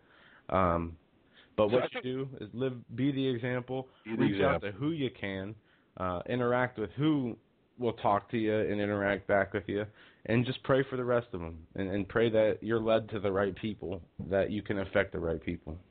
Exactly. And do your best, caller. That's all that we can say, because a lot of people, like Joe said, will just refuse to listen. And you can't help everybody, or you can't help those that don't want to be, informed and awakened. But don't give up. Don't give up, because we certainly my family, I feel like they don't even, they don't even take me seriously and everything. But the thing is, though, I've noticed myself. I grew up a Catholic and everything, and I've always been a pretty, faithful Catholic, and I've definitely, ever since I heard the first episode with Steve Quayle, I've just taken more of an interest into, reading the Bible and everything. It's just like, it's kind of unbelievable, just the transformation over the past few weeks. Well, keep it up, guys. Well, thank you. And I spent I spent 4 years in a seminary long time ago, and I'll tell you what, I've learned more about the Bible outside of the seminary than I did in the 4 years I spent there. So it's interesting, how things happen. But thanks for the call, and thanks for listening, and thank you for. I'm glad you like our show. I really am. Yep. All right. Thanks, guys. All right. Go ahead, Joe. We have anything? I'm sorry, I was addressing somebody in chat that said that they didn't have the podcast okay, go to URL, but homelandsecurityus.com and click on recent broadcasts, and that'll take you right to. You can download them, or you can listen to them via your player on your computer, or you can download them as for your MP3 player, or you can burn them to CDs or whatever. Whatever you want to do. Thank you. And I'll try and post the podcast URL in here in a couple minutes we got left. We're going to move on to another caller. We got about 5 minutes left before the end of the show. Caller in area code 305. You are in live with the Hagmann and Hagmann Report. Hi. Hello. Just real quick, on Steve Quayle's site tonight, he had an article up about this Holmes guy being involved in a mind program, flicker rate program out of the Salk Institute. But also, backtracking, remember a few months ago when the zombie thing all hit and everything, and Steve was talking about this drug scopolamine that comes from this tree down in Colombia?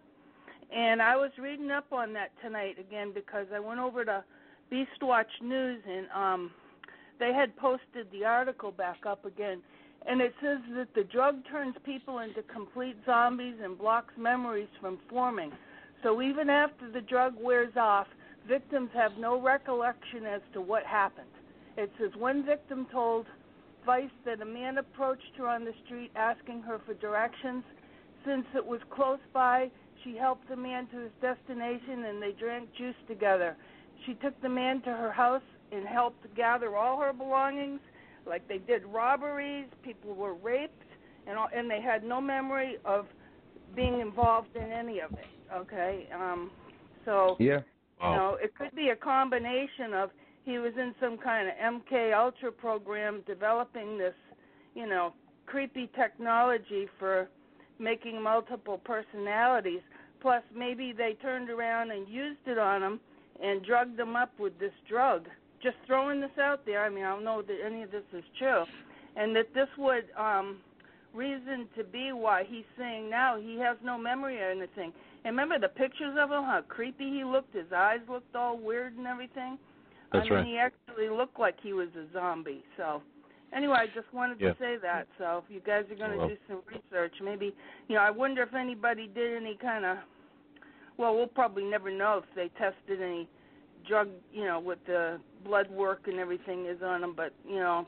They did, and those records are sealed. Yeah, they did a number of things, and everything has been sealed by judicial order. Oh, yeah, and how about that notebook he supposedly wrote, but the college says, hey, you know, it wasn't delivered when you said it was, you know, it would have just come in on Monday, so, you know, they're floating out some notebook and stuff. How do we even know? The guy can't even string a sentence together anymore.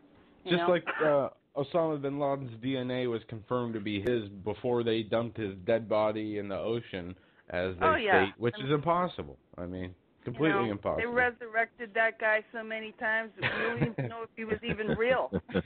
Amen. Anyway, thanks for the show. God bless you. Thank you very much. Yeah, God bless you. Thank you so much for calling. Can we fit one more in? Yes, we can. We're going to go to area code 208. You're on live with the Hagmann and Hagmann Report. One thing I wanted to bring up here on your show tonight, have you heard anything about the shooter's family? The father is supposed to be trying a case for the LIBOR credit store company. Yeah. Yes. Here's allegedly the caller has the James Holmes' father. I don't know where I put the email. I sent it to my father earlier, but his father is representing or is part of the LIBOR scandal as a third-party credit partner.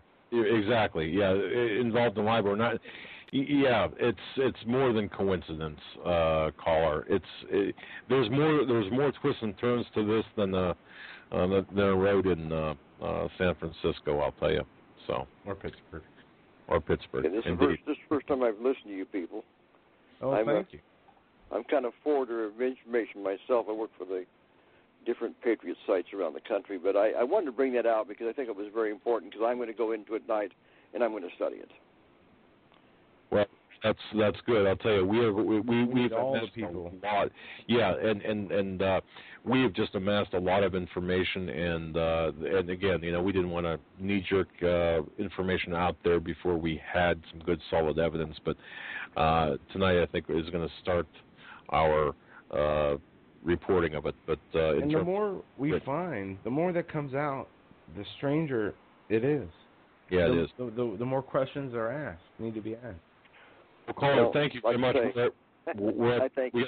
We have like 45 seconds, caller. I just want to thank you for listening, and please keep listening and spread the word about the program. All right, caller. Thank you so much for your call. I hope you call back again when we have more time. Yeah, we're up against the end of the show. We have 11 callers in queue still. And I apologize we couldn't get to y'all. I hope one of these days we get through all the callers. Yeah, my switchboard was down. I apologize for that, but certainly tomorrow night, definitely give us a call back. We'll take your calls, and we'll go. Our time tonight went so fast. Hopefully Monday we're going to have on that Joe Tampa. Jay Snips is his YouTube channel. He talks about all kinds of economic fraud and et cetera. And ladies and gentlemen, we've reached the end of the show. We want to thank each and every one of you. God bless you for listening. Thank you for your support. We love you. We cannot thank you enough. We couldn't do it.